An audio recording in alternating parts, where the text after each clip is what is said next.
obrigado de novo pela presença. Eu vou falar um pouco sobre o Compro Aure, que na verdade é uma performance, eu não sei dizer muito bem, é mais uma intervenção. E ela surgiu em 2004, 2005, mais ou menos, durante a feitura do meu mestrado, já no fim, que foi um mestrado basicamente voltado para a questão da escuta e a música nessa virada do século, vamos dizer assim. E acabou sendo publicado, tive a felicidade de ser convidado para publicar, que é o nome da dissertação que virou Condição da Escuta, Mídias e Territórios Sonoros. Durante esse mestrado, acabei fazendo basicamente um mestrado mais teórico e na feitura desse mestrado me veio essa ideia de tentar fazer uma performance ou fazer um trabalho que pudesse dar conta de várias questões que estavam lá. Então, um trabalho que tem muitas camadas para mim, que ainda eu estou tentando elaborar e eu acho que eu nunca vou conseguir, mas ele, toda vez que eu retomo ele acaba tendo uma nova atualização no significado. E Compro Aure, na verdade, vou falar um pouco antes de mostrar isso, o que é, de onde veio a ideia do Compro Aure.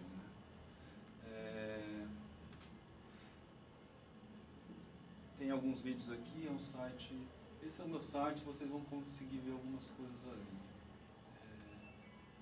Tem a documentação aqui, os vídeos que eu vou mostrar também. Mas, basicamente, ela partiu de uma pesquisa que é o comércio de música. A questão maior era qual é a situação, o status da escuta, da percepção e do valor da música a partir do momento em que esse desenvolvimento tecnológico de transmissão e de compartilhamento de arquivos de áudio pela internet, principalmente, se tornou assim a morte supostamente de uma indústria que era, se não a primeira, a segunda maior indústria, perdia só para a do petróleo, na época da virada do século. Então, imagine o que isso significa também para o valor, não só da produção, do artista, quando a pergunta era, o que mudou no status da música? O que mudou no valor e no sentido, não só no valor material, mas no sentido simbólico dessa questão da percepção e do que é a música na nossa cultura. Nesse contexto, então, uma coisa que me ajudou muito a pensar isso foi o termo surge, então, a referência desse termo vem para esse comércio de música ilegal nas praças públicas, principalmente aqui, morando em São Paulo, na época, principalmente a 25 de março, esse comércio, essa abertura de músicas e situações que você podia ir no camelô e comprar toda a discografia do seu artista preferido, o seu músico preferido, por R$5, num CD comprimido com várias MP3, enfim, e discografias não só de uma, mas de vários. Enfim, então eu parti de uma referência do comércio de rua, né, porque me interessava a ideia desse homem placa, que é o senhor que fica ali com a placa comprando ouro, e a ideia da escuta. Então, a ideia foi partir dessa associação, um cara que está ali vendendo comércio de rua, a figura do homem, e que compra um produto muito simbólico, que é o ouro, né? que tem valor comercial e outras questões. E aí eu faço então a associação, compro aure, não ouro, mas aure, como sendo aure essa matéria, o produto resultante da escuta. Vou tentar chegar um pouco mais, é uma torção um pouco, talvez não direta, mas vou chegar lá. Então, foi dessa referência, desse comprador de ouro, com o vendedor de CDs na rua que partiu a ideia do nome, Compro Áureo.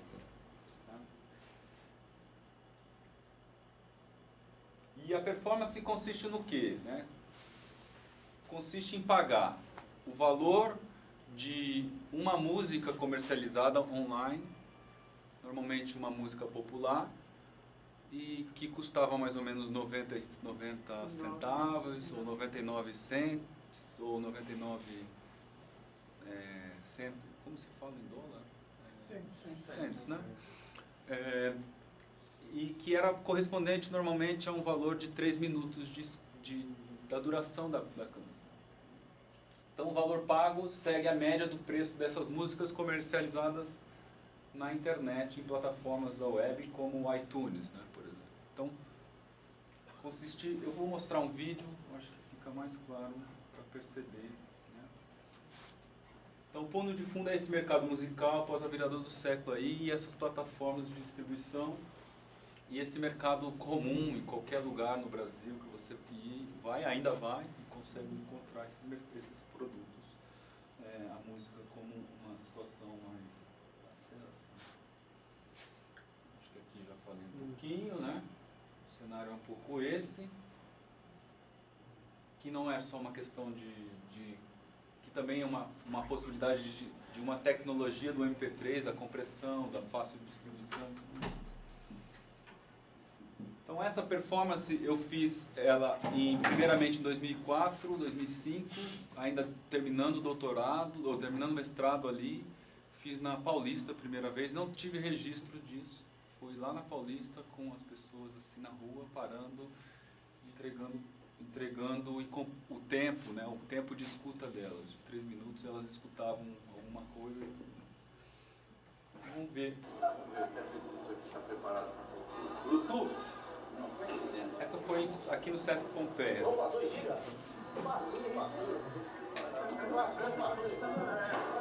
Está chegando lá. Só que o seu está lotado, ele está protegido. Não pode ser. Vou liberar aqui, ó. Você está... É o DRM. Esse é o Peninha, um grande produtor aqui de música popular. Agora, se vier o Rapa, também é um problema, né? Passou. 3 minutos aqui, 3 minutos. Eu te paguei, já levou o CD. Muito obrigado pela sua escuta, é um prazer. Obrigado. Nada, não consegui. Eu tô aqui abrindo uma boa,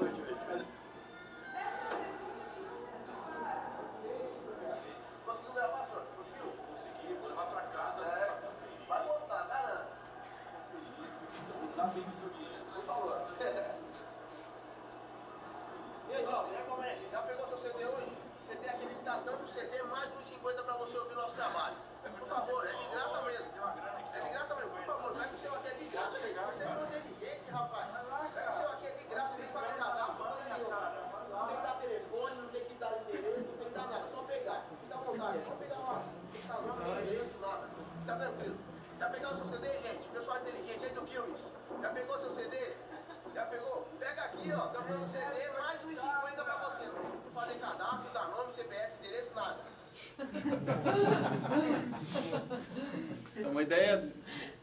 Bem, a intervenção surgiu no espaço público, mas aqui já é uma coisa mais fake, vamos dizer assim. Embora o Sesc Pompeia, quem conhece o Sesc Pompeia, tenha uma antiga indústria ali e tem aquela rua que simula uma situação, já é um ambiente um pouco diferente. Mas aí a proposta aqui foi adaptar, contratei o Luiz, que é essa figura que encontrei por acaso na rua, quando estava fazendo a primeira performance, peguei o contato dele, depois contratei, que tem essa linguagem exatamente do cara da rua ali, que é o cara que tem essa linguagem de atrair a pessoa para comprar ou para vender um produto. Então, consistia nisso, ele ficava fora, eu ficava com uma barraquinha ali dentro, com vários CDs gravados, né? Isso é em 2004, é importante lembrar essas datas, porque a gente já vai... A performance foi feita depois com outros formatos. Então, e ali havia então essa comercialização mesmo. Mas ele escutava, né? Não era só o CD. Nesse momento, então, tem a mídia física, né? Mas ele escutava também, não? Escutava também. Mas consistia em fazer o contrato com a pessoa. Olha, eu pago para você por 3 minutos da sua escuta. Pago o valor da música. Então era isso. A questão era o comércio. O comércio do quê? O Auri aqui é esse tempo da escuta enquanto escuta, quanto um ato de criação. O que ela, quando nesse momento que eu estou falando, vocês todos estão associando as palavras que eu estou falando, assim e vocês estão estabelecendo, vamos dizer assim, uma relação com essas palavras, com a minha fala aqui. Essa relação é um trabalho individual do seu intelecto e que passa pela percepção do som, que aqui está enquanto palavra. Certo? Só que em música necessariamente não tem essas palavras, mas o processo ou essa atividade não é muito diferente. Então, a pergunta era, como é que eu dramatizo, como é que eu performativo, como é que eu faço uma performatizo essa situação? Então, eu trouxe esse contexto dessa performance para fazer essa discussão toda. Então, eu compro o Auri seria esse produto imaterial que é o resultado de 3 minutos de sua atenção. Então, esse é o Auri, ele não é um produto tangível, né? Mas é um produto decorrente da percepção e da sua atividade enquanto atenção. Ô Gil, só nesse momento aí, porque eu já fiz isso, o que você tinha no disco? Sempre foi não sempre foi. Vamos dizer assim, eu criei uma trilha de 3 minutos, né? Uma composição, fiz uma música. O material eu devo ter, eu não sei se eu tenho material aqui, porque isso também é uma relação que eu faço. Se vocês escutam, eu tenho que pagar. Entendeu? Então eu nem mostro isso, eu estou sem dinheiro agora. Então, é um jogo, né? Não é uma música para ser, não é música necessária, embora é um arquivo de áudio. Claro, eu fiz algumas coisas específicas tentando, porque isso tudo que a gente fala, a música ficou leve, a gente pode comercializar e tudo mais, mas isso tudo parte também de uma tecnologia que possibilitou isso, de transmissão, um monte de coisas que possibilitam isso. E o contexto dessa percepção está muito baseado numa ideia de codificação do MP3, a gente chama de MP3, é um processo de compactação e do áudio. Né? A trilha joga com essa questão das faturas que significam, das faixas de frequências que a gente não consegue escutar a partir do... Enfim, eu não vou conseguir, uma pira minha lá enquanto construção musical. Até depois cheguei a tentar trabalhar uma coisa mais assim, num trabalho, depois que virou aquele concerto que a gente participou, o Comprimido, o MIS, em 2010, mas acabei não desenvolvendo muito ainda essa ideia. Vieram outros. Enfim, aí a performance foi convidada para ser feita em outros lugares. A primeira vez foi lá em Nova York, que um curador de uma galeria chamada 399 Shows, né? No Brooklyn, uma galeria voltada para arte digital, eles estavam novos, assim, eles me chamaram, ficaram sabendo do trabalho, me chamaram e quiseram adaptar, assim, principalmente por essa questão forte americana do tempo, time is money, tempo é dinheiro, e eu acho que isso foi feito, então, eles propuseram fazer no Times Square, na Union Square. Né? E aí, então, aqui a performance foi um pouco diferente. Era um panfleto que eu entregava. Eu vi isso. Você viu isso? Sim. Que engraçado. Você ganhou $1? Você ganhou $1? Não, eu estava. Mas é incrível. Enfim, Union Square. o mundo é pequeno demais. Obrigada. Mas aí a questão foi essa, eu não teria como fazer, embora lá também nos Estados Unidos, cheguei a pedir uma pesquisa, como adaptar uma realidade para outra performance, e nesse momento eu cheguei e propus para eles mudar um pouco a dinâmica. não fazia mais sentido ter a mídia física do CD, já era 2012. Eu gostaria. 2012. Não, 2012, então eu propus fazer essa coisa da venda, de entrega de panfletos, né? Então segui obrigado, Marcelo. Segui com essa ideia de fazer uma intervenção onde as pessoas teriam um som ali em fones, simplesmente com vários dispositivos móveis. Compramos alguns fones de ouvidos e pegamos os celulares das pessoas, colocamos arquivo lá e aí aqui já comecei a chamar outras pessoas para fazer performance. Então, o texto fala um pouco disso, que é o que eu explico, como é que é a performance, fala um pouco do contexto, de onde surgiu, e dessa ideia de que é difícil traduzir, né, mas desse tempo de produção, listening time, eles falavam muito dessa ideia, do tempo de escuta, né, como um ato criativo. Deixa eu ver se eu tenho algum vídeo assim. Não, eu acho que eu tenho. I already, I pay for this. No, I pay you to listen. I'm going to give you $1 to listen to the song. Yeah, because your listening is like a work. Mind your listening time. When you get into the stuff, listen to the stuff you don't normally hear. For this my song, 3 minutes, I pay $1 for you. Okay. Thank you very much. Thank you, sir. You got your $1, right? Teve demais pessoas para participar quando eu vi. Pontuar.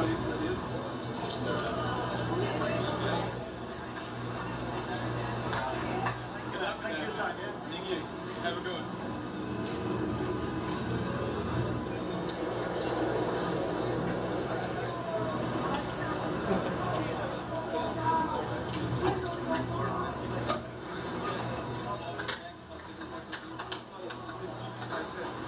O Flávio estava lá.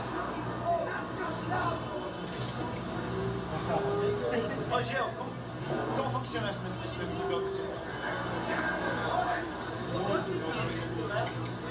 Gil. $1 bill.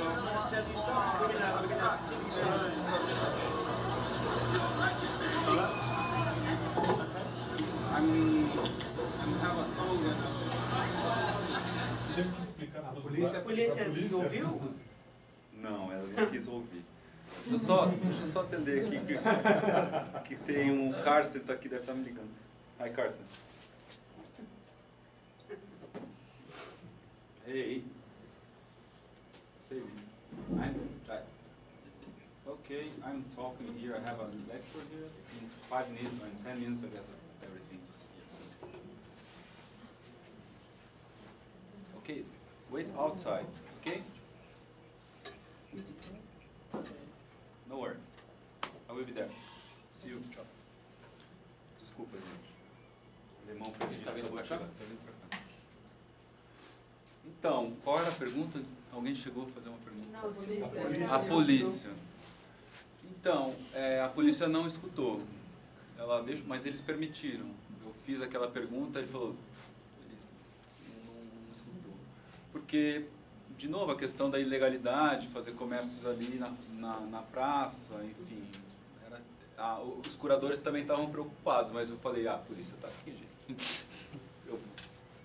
Faz parte. Então, eu fui lá e apresentei essa questão. Não sei se eu vou ter muito mais o que falar, eu acho que vou abrir mais para as questões. Depois, sei lá, foram algumas vezes que eu fiz isso, depois veio para o festival em Berlim, que é o Relevante Musik, depois um ano depois, foi diferente também. Cada vez que acontece, eu tenho que repensar a performance para o contexto, tento adaptar. Porque normalmente, por exemplo, em Berlim não tem um comércio ilegal, como tem aqui, que você vai aqui sei lá, Santa Ifigênia, na esquina ali, na USP deve ter, ou ali no Bandejão deve ter alguém vendendo o CD. Ou seja, Tem livro e tem CD. livre CD. Nesse sentido, eu acho que... Enfim, era uma coisa de intervir também com essa... Isso é muito particular, presente, está no nosso cotidiano. A ideia era trazer essa reflexão também de uma coisa que muitas vezes, sei lá, se você vai discutir o que é ilegal, que comércio, né, eu acho que se você pensa que mudou tudo, inverteu, assim, a gente antes, um pouco nesse sentido que eu até comentei sobre o experimental, se mudou o status quo da produção, o que é o pirata agora, né? O que é o comércio, qual é o valor da música, né? E qual é o valor da escuta, como é que se constitui culturalmente, a gente constrói uma escuta comum, onde a gente cria esses pares que ele talvez estava falando, onde a gente se reconheça como aquilo sendo uma parte nossa, porque isso tudo envolve cultura, uma música que a gente produz aqui e que vai fazer sentido para as outras pessoas. Se eu escutar a música de vocês por 50 vezes repetida, com certeza aquilo vai ter um valor na minha história, a capacidade. Se eu escutar uma coisa 50 vezes, aquilo vai ter eu vou ter oportunidade de criar 50 tipos de conexões ou fixar aquilo na minha matéria sensível ou na minha história perceptível. Aquilo tem um valor próprio. Então, esse valor é um pouco desse tempo, ou seja, esse tempo de escuta, a escuta como produção também, o tempo inteiro nesse sentido. E aqui foi um pouco diferente, aqui eu meio que fiz uma coisa fake desse nosso jeito de vender CD na rua, que era peguei uma caixa de papelão e fiz a minha banquinha ali e ia para as ruas. E lá, então, como era uma situação de performance num festival, então tinha essa coisa de fazer elas diferentes vezes, articular com as pessoas, tentar falar um pouco de alemão às vezes. Mas, enfim, foram essas experiências que eu tive com Pro Auri. E as reações são super curiosas, porque as pessoas, por exemplo, as pessoas que recebem, você aborda, isso é muito legal, acho que vai ser uma experiência muito bacana de fazer uma proposta, pelo que o Fernando está comentando, de vocês irem para um espaço público, onde nada é controlado, né? Ou, quer dizer, não é que é nada, vocês vão controlar um monte de coisa, mas você não sabe o que volta, né? Porque no teatro você sabe o que volta, ou é o aplauso, ou é o xingamento, pode até vir um tomate, mas é difícil, mesmo há uma educação, há um ritual bem específico, delimitado. Na rua não tem isso, e dependendo do lugar onde você vai, então você tem feedback, tem pessoas que não querem receber, muita gente fala, não, é um prazer receber, e outras pessoas, o que é que você vai pôr para mim escutar, vai machucar meu ouvido, então você tem que isso faz parte do seu trabalho, né? Faz parte do trabalho você ter que lidar com essas situações, o inesperado e tudo mais. E o depois, o que vem de resposta? Depois que eu ouvi. Depois que as pessoas falavam, depois. Alguns falavam que gostavam, outros falavam que você tem uns sons estranhos. Eu lembro falam de associações que elas fizeram. Isso me lembra um pouco uma coisa, sei lá, porque tinham sons muito agudos. Me lembra um pouco, sei lá, a máquina, não sei o quê, ou me lembro um passarinho que não sei, sabe? As pessoas, como são sons exclusivamente abstratos, elas vão tentando dar aquela coisa da forma, né? Dar uma ideia, ou elas trazem as referências e tentam ligar com o som. Outras vezes, teve gente que não escutou. Teve gente que não recebeu, não quis receber, eu também não dei para escutar. Então, teve gente que quis, por exemplo, na primeira performance, teve gente que... Vocês viram que na primeira performance ali eu estava tentando fazer distribuição diversas entre arquivos, porque também era uma questão, né? Queria que a pessoa se viesse com o celular, eu conseguia fazer a transação de transferência de dados a partir do celular, por memória, cartão de memória, stick, USB... Eu tinha diversos tipos de mídia, né? Tinha o CD impresso na capinha, aí o cara ganhava o CD, mas também queria o MP3, ou o cara ganhava o MP3, eu comprava o MP3, Ainda ali tinha um mercado. Depois eu radicalizei e fiquei só sobre a questão do tempo, que é essas outras performances. Tirei a questão da mídia e fiquei focado só na questão da escuta mesmo, do tempo de escuta, nesse sentido. Diga lá. As pessoas te disseram que como a experiência de receber $1 afetou a experiência emocional da música? Por exemplo, eles te disseram que foi diferente recebendo dinheiro para fazer isso, eu apreciei muito mais, foi mais comercializado. Você entra agora numa questão que também faz parte, eu acho que de uma outra dimensão desse trabalho, que é, a gente, embora eu não falei, mas que aqui faz uma questão muito comum nas rádios brasileiras, a gente chama de jabá. Você sabe o que é jabá? Sim, que é exatamente isso. Os artistas pagam para manterem as músicas deles, né, sendo emitidas, né? Sobre a questão, sobre essa subjetividade, esse aspecto subjetivo de se afetou ou não, eu não consigo dizer. Eu sei que teve pessoas que no jogo, porque vira quase, tem uma figura no Brasil também que é Quem Quer Dinheiro, que é um apresentador, Silvio Santos, que faz um programa de televisão, ou fazia, né? Ainda faz, né? Deve fazer. Que ele oferece dinheiro para o público, para a audiência. Então, e eles falam, quem quer dinheiro, né? E isso, você está repetindo um ato, ou seja, você está criando um ato perverso de colocar o outro numa subjugação do valor do dinheiro, né? Mas eu acho que eu não tive eu não consigo te dizer responder essa sua pergunta agora. O que eu me lembro. Perceber se eles ouviam. Eles Você- ouviam com mais atenção. Você Sim. percebe pela postura das Contraste. pessoas.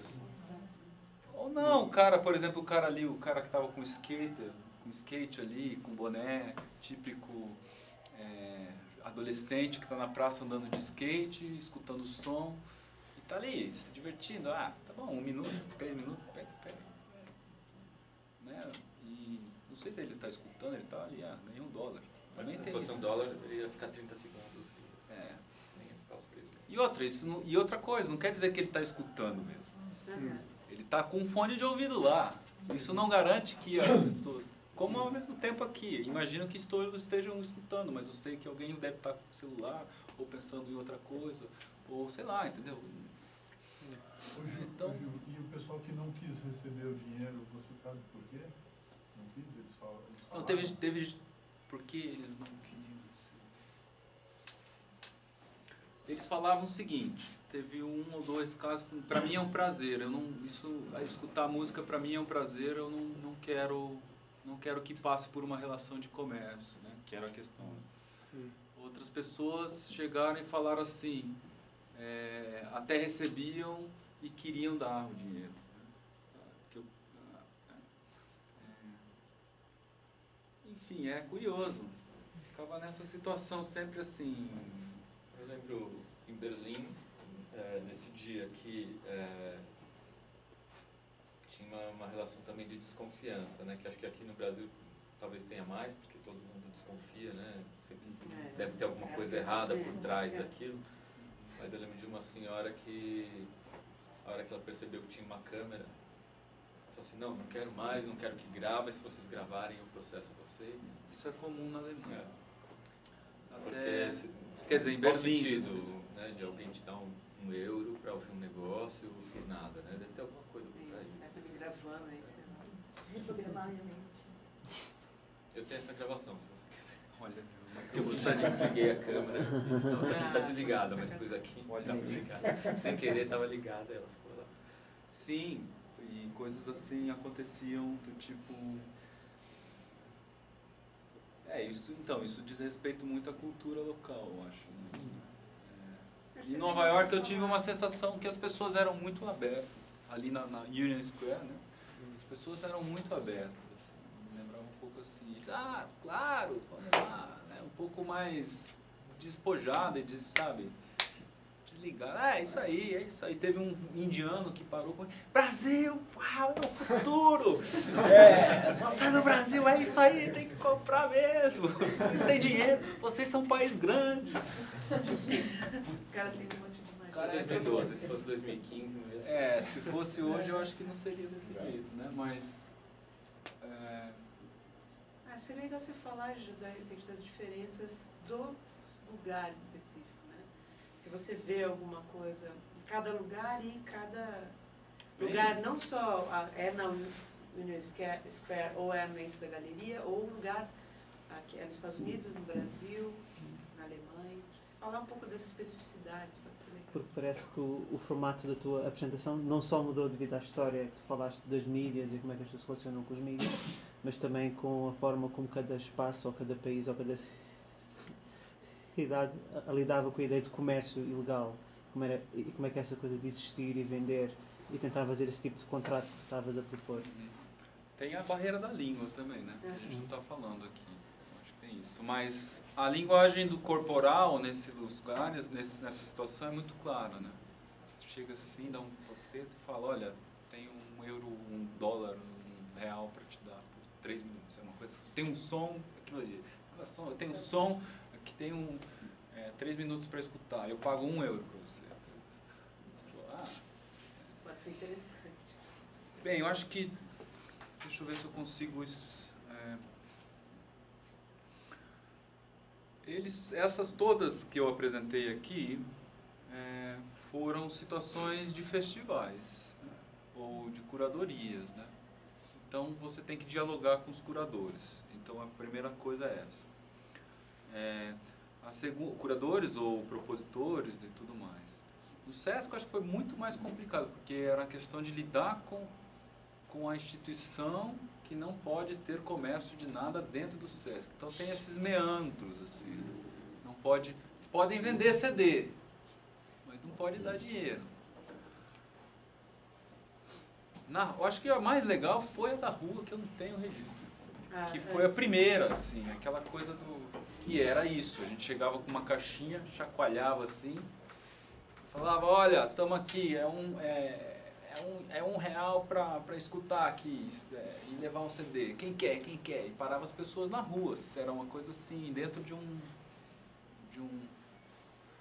E nesse momento, quando era só a rua, ou seja, não tinha um formato bem definido, as reações eram mais engraçadas e mais engraçadas no sentido menos previsíveis. Porque dentro desses outros todos, eram essa espera, mesmo sendo no espaço público, sendo no espaço não sei aonde, depois a gente foi para uma praça, onde as pessoas, por exemplo, um dia ensolarado, em Berlim, as pessoas estão na praça, a gente foi para a praça, logo em seguida na frente de uma polícia também, e aí tinha essa questão, os curadores não deixaram, eu queria fazer na praça, eles não deixaram porque tem uma polícia na frente, por exemplo, e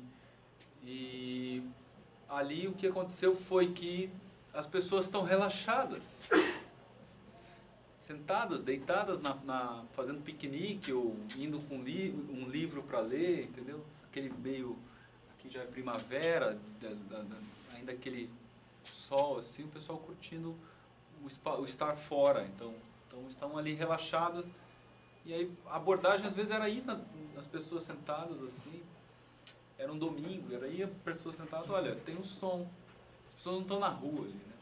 Então, aí já define, o dia já definiu como é que... Era um dia de domingo, com tempo definido, a abordagem já é outra. Nessa situação aqui, era uma coisa quase contemplativa, uma igreja aqui, antiga igreja detonada com a Segunda Guerra, que eles refizeram um espaço cultural, que é Elizabeth Kirch, e... Aí passa as pessoas que vão passar ali estão indo para o concerto, né? Então, por isso, a situação da rua aqui em São Paulo, na Paulista, foi ainda a coisa mais assim, real, né? No sentido, e da Union Square também. Foi as experiências que eu tive mais assim, de ok, é aqui, depende de mim como o cara que vai vender, articular. Nos outros eu acho que foi mais uma teatralização, uma performatização. Né? Que tinhas um guião, vá, entre aspas, tinhas uma ideia de como é que ias interagir com Das outras era o seguinte, era você trazer a rua para dentro do teatro, né? Ou para dentro da situação. Né? Então eu fazia a coisa fake, fiz a coisa fake aqui, de trazer esses signos da caixa de papelão, das pessoas ali com uma coisa meio precária, tentando fazer, mesmo essa caixa de papelão ficou super bonita lá, mesmo na Alemanha é difícil fazer uma caixa de papelão precária. Fazer assim. Sei lá, acabou ficando meio assim, Bonitinho. é até chocante, mas para eles pegava assim, as pessoas não, era curioso. Aqui, por exemplo, os músicos gostavam, eu falei, cara, gostavam, os caras gostavam do som, queriam ouvir, queriam saber onde baixava, como é que escutava mais. Então tem um público que é diferente. focalizado, ou seja, um público do festival.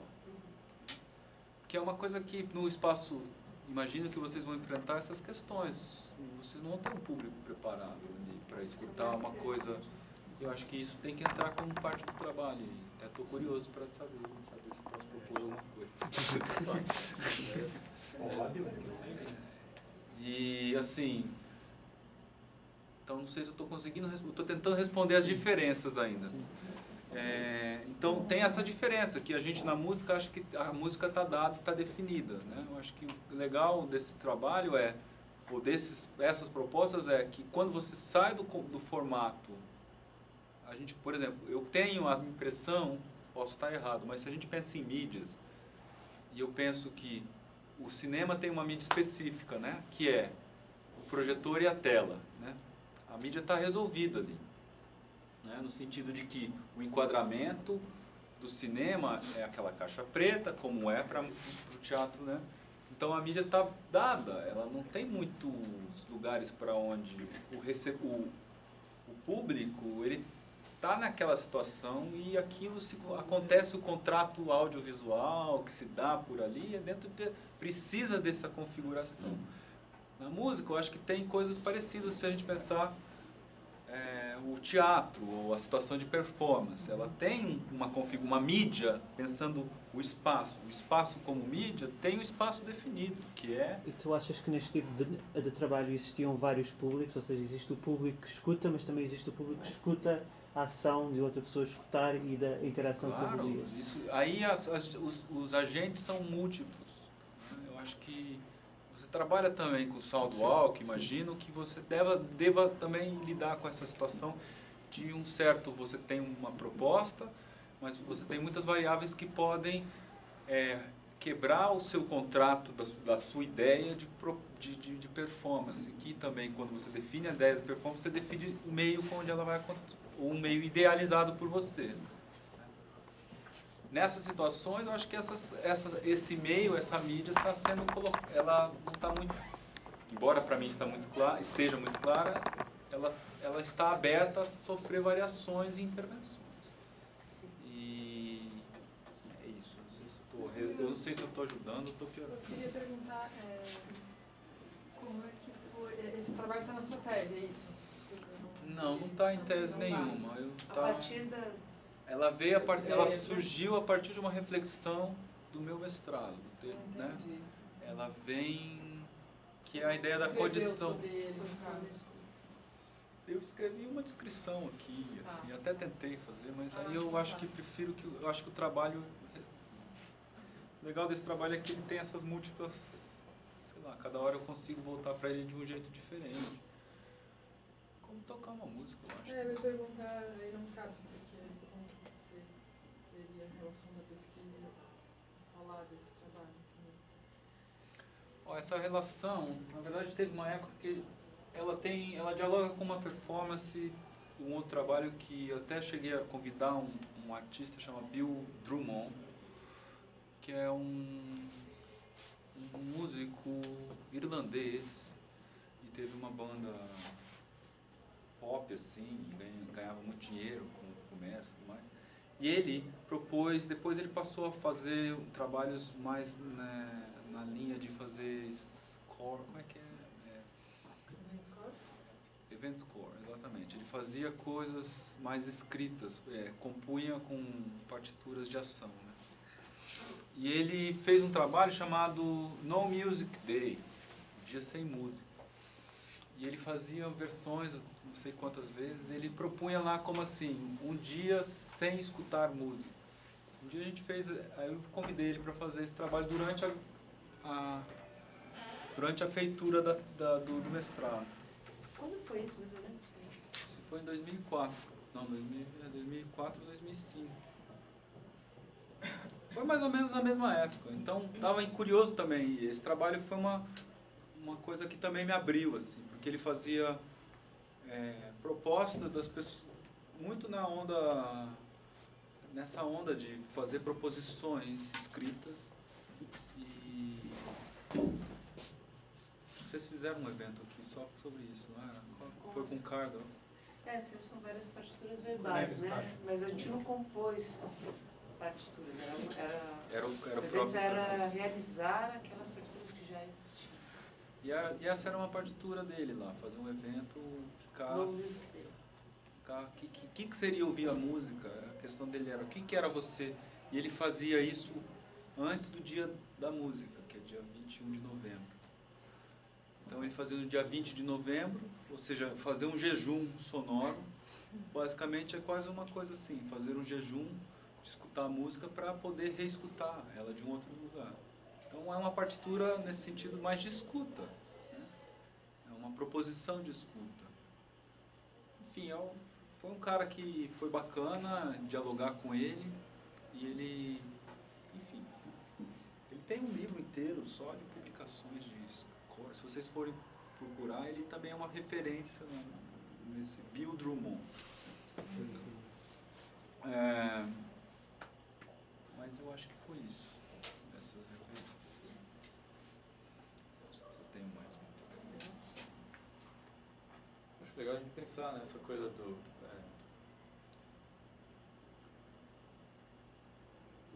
porque a gente está muito acostumado com essa relação que você chega com o trabalho, né, e faz com que o ambiente fique o mais apropriado possível para o trabalho que a gente está fazendo, né? A gente já fez a série Música no auditório da ECA, que é um auditório de palestra. A gente vai lá e transforma, pôs cortinas e tal, iluminação, para aquilo parecer, para que aquilo induza, né, o público a apreciar o concerto como a gente gostaria que fosse. Para a gente isso vai ser o contrário, né? A gente que vai ter que, a gente vai ser induzido pelo lugar a propor um trabalho que de alguma maneira possa acontecer naquele espaço, naquele ambiente, com aquele tipo de público. Que é um pouco, essas várias versões são legais da gente ver isso. Né? Uma delas também sofreu um pouco de desvio em função da situação. Acaba sendo sempre, acho que, um compromisso, né, nesse caso. Né? No teatro que está tudo pronto, tem as normas de etiqueta, etc. Aí tem que criar, né? Então, ao mesmo tempo, também a gente cria também um ambiente. A gente chega com uma caixa, chega com uma proposta, o que é isso, lê. Você não precisa falar, isso é uma performance, né? Claro. Mas você... Mas eu acho que tem uma diferença principal, é que as pessoas não foram lá para escutar sua música, as pessoas estão lá. Então acho que isso muda bastante. Sim, mas de qualquer forma você vai lá e você cria sei lá, você faz um evento que eventualmente as pessoas entram nele ou não. Você aborda, você propõe, você chega. Né? Então as pessoas não foram para isso, mas elas se surpreendem com alguma coisa que aparece lá. Ou rejeitam, ou vão embora. Lidar com isso. Ou foi lá em Nova York também com a peça da Valéria. Ela se decepcionou bastante. Acho que ela vai falar sobre isso. Ela tinha uma expectativa muito alta de que as pessoas iam ver, né, aqueles músicos, cada um em um lugar, estava tudo preparado em torno de um túnel ali. E tinha 8 músicos. Tinha um contrabaixo, percussão, sanfona, clarinete, viola e flauta. E armamos um círculo em volta desse túnel e com alguns percursos. Aí a ideia era que as pessoas fossem passeando pelos percursos e ouvissem fragmentos, né? Porque você nunca ouve o todo. No entanto, as pessoas ficavam ou iam embora, ou algumas ficavam paradas vendo o clarinetista tocar. Você dava uma instrução do percurso? Sim, quer dizer, não era assim, tinha um panfleto, a gente falou, né, tinha os lugares, a gente achava que os lugares iam, né? É um túnel, tá cheio de músicos, né? Por que as pessoas ficam aqui, fica aqui, tem um contrabaixista tocando, eu fico vendo o contrabaixista e aí vou embora. Né? Então, As pessoas não sabem também. teve assim, acho que durante esse tempo todo, umas 10 pessoas fizeram o percurso. Né? Fizeram o nosso percurso ideal, que seria passear e ouvir as várias coisas. Né? Então, para aqui, ouve um pouquinho o contrabaixo junto com a percussão, daí anda um pouquinho, vê lá dentro do túnel tem um violoncelo com... tinha uma composição para a plateia e nem toda a plateia quis tocar. É um convite, né? Ele pode ser aceito ou não. Não, mas a ideia era assim, que ninguém nunca iria ouvir essa peça inteira, porque é impossível. Mas a gente fez uma gravação. Então existe uma gravação virtual que ninguém nunca vai ouvir, a não sei se... Né? No caso do Juliano é interessante porque, por exemplo, tem trabalhos em artes visuais que eu já vi que você se instala na rua e você coloca lá, recebo, sei lá, histórias de amor. Aí você se coloca para receber. No seu caso, você tem uma certa ação. Você vai até a pessoa. Eu estou querendo comprar. Você, inclusive, a relação compra. é clara. Eu estou comprando. Não é só receptivo. É tipo abrir a bolsa, o stock market abriu aqui e vamos lá. Eu tenho R$100 aqui para gastar e estudo. Porque você não foi vender, você foi comprar. Acho que seria diferente também se você, depois dessa apresentação, você pediu, você quer comprar a trilha sonora inteira. E depois disso, eu acho que isso transformaria a experiência de receber $1 e escutar 3 minutos de uma solicitação. Mudaria a atitude dos participantes, né? Mas também é outra proposta, né? Porque aí eu estaria claramente vendendo um produto musical, que era o que eu não queria comprar. O que eu queria comprar era a percepção. Sim. Eu queria comprar no sentido era o trabalho da pessoa. E, na verdade, não era que eu queria comprar, eu simplesmente queria falar assim, olha, eu não sei como discutir essas coisas, mas o seu se escuta também produz o sentido da música. Mas, no fim das contas, era isso. Assim, olha, porque a pergunta era, qual o valor da música quando a música está distribuída de graça na internet? De quem que é o trabalho da música? É do ouvinte. Ele que produz o sentido, tanto quanto quem construiu. Então, é mais ou menos aquela ideia, vamos dizer assim, se pensamos aquela ideia do Cage, de que cada um pode chegar agora e fazer uma composição, parar aqui 4 minutos e 33 e fazer o seu próprio 4 e 33, que sempre vai soar diferente, sempre vai ouvir diferente. Aqui era, ok, então esse valor existe, tudo bem, ainda tinha lá um sinal de áudio, um volume, um sistema e tudo mais, mas a questão era colocar isso como o ouvinte, nesse sentido, se aproxima dessa proposta do Cage, como ouvinte, como um criador também, né? No sentido de que você está criando, como ouvinte, você está fazendo um trabalho, tanto quanto quem criou, talvez, né? E essa coisa que é imaterial só existe porque você parou para ouvir, ou seja, assim como aquela música só aparece, ela só existe porque as pessoas ouviram em determinado momento e porque alguém compôs, né? E eu sempre dava aula de percepção lá na época também, depois, falava assim, aquela velha história, se uma árvore caiu no meio a questão filosófica, se a árvore caiu no meio da floresta e você não ouviu, né? Ela caiu de verdade? É um pouco isso, se a música está aí e ninguém ouve, ela cai, ela existe? Ela não existe para percepção, então a música, nesse sentido, ainda é uma experiência Então, se a gente pensar isso, talvez até todas as questões são de uma experiência. Né? Na questão musical, ela parte de uma experiência da escuta, tanto da produção quanto da recepção. Então, eu queria colocar, não era inverter, longe de eu querer falar qualquer coisa aqui, que agora é só um ouvinte, mas querer, vamos dizer assim, retribuir esse outro lado da cadeia de produção de que define quem que produz, quem que é o compositor também, né? Você supervisionava o trabalho das pessoas? Você conferia se elas ouviam? Não.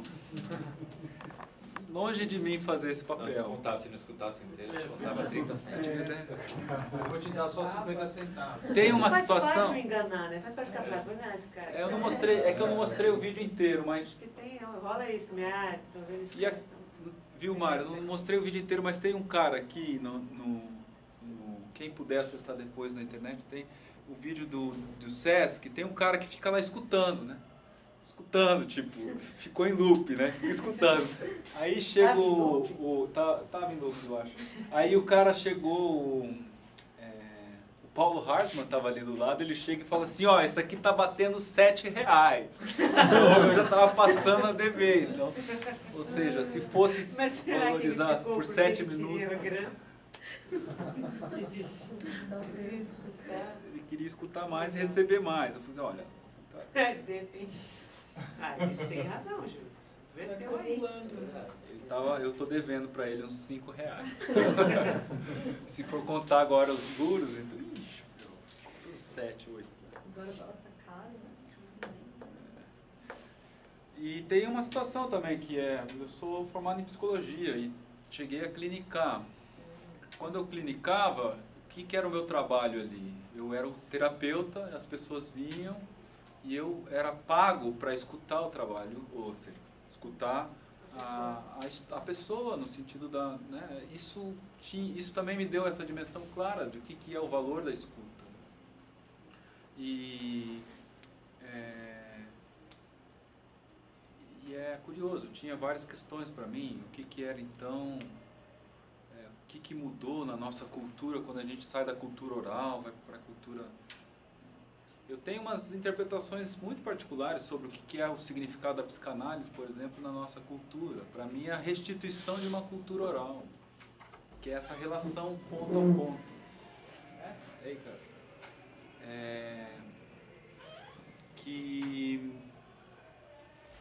Enfim, aí vai para as minhas questões mais abertas, de filosofia, mesmo da A gente passa de uma mídia que é exclusivamente oral, ou seja, né, falando mídia aqui num sentido bem amplo. Tá? Nós partimos de uma situação em que nós convivíamos assim, uma relação pessoal, ponto a ponto, eu e o Fernando aqui, é uma relação pautada na experiência e numa troca concreta de relações. A gente aí a gente perde isso para uma cultura da escrita, que vai ser tudo mediado por uma mídia supostamente onde essas relações de afetos ou visuais, de uma série de sentidos é extraída para onde os contratos das relações são baseados por aí. E depois ainda a gente vai para outra questão, enfim, a psicanálise ela surgiu ali quase no fim, quando restitui uma questão, a relação terapêutica é uma relação ponto a ponto, individualizada, uma relação oral, muito oral. Né? Então ela restitui essa relação oral. E essas mídias de massa, ou essas mídias pulverizadas, elas despersonificam, ao mesmo tempo personificam, mas não tem essa relação do contrato pessoal, o contrato da palavra, o contrato do som. Enfim, eu tenho essa versão assim, de que a psicanálise restitui essa oralidade. Aqui eu não sei se é mais nesse sentido, mas já estou indo para outros lugares, já fugi da performance aqui, mas só para dizer que essa relação da psicologia, para mim, também está aqui. Isso é bem claro, Gil. Não está distante. Eu tenho muito claro que então eu lá no livro, nessa história do Condição da Escuta, eu falo de uma clínica da escuta. Não uma clínica terapêutica, mas uma clínica do ato de escutar. O que seria a gente restituir essa condição da escuta, que eu coloco assim com muitas questões. Então passa por aí também, eu acho. Tem essa vivência pessoal da clínica. Então, o que seria a clínica da escuta? Seria a gente ativar essas potências no sentido de quando nós escutamos, porque com essa profusão de coisas que a gente produz hoje de som, nós também parece que também deixamos de ter uma relação musical em que está próxima desse contato quase de cumplicidade que a música traz. E ela é muito forte isso. Não é só a música, mas várias outras questões. É o sonoro, é a escuta, a percepção. Eu acho que isso ainda é forte. Seja a música experimental, seja a arte sonora. Essa dimensão, a clínica é para ativar essa escuta. A clínica que eu mais ou menos esboço lá nesse trabalho é como é que a gente ativa a nossa percepção nesse sentido. A ponto de que ela constrói e ela que dá valor. Não é o mercado mais que dá valor, ou a gravadora, ou o jabá. Somos nós mesmos. Né? Então, sei lá, se fosse para uma política mais assim, é mais... Ou seja, o valor é dado por nós também. Então, por isso, acho que eu gostei muito da edição desse vídeo aqui do cara de Nova York, porque ele coloca muito claro assim, a pessoa que está ali como figura criando aquela música também. Eu gostei desse sentido, ele deu um sentido bacana. Assim. Enfim, eu não sei se eu aguento mais, nem você, né? Mas é mais ou menos por aí. Legal. Então, obrigado, Gil, mais uma vez. Obrigado, James. Foram duas conversas muito boas. Amanhã, concerto. Segunda-feira, Parque da Água Branca. Quinta-feira, Karsten. Quinta-feira, Karsten, I'm just telling the... I understand. Okay. Ok. Obrigado mais uma vez. Valeu.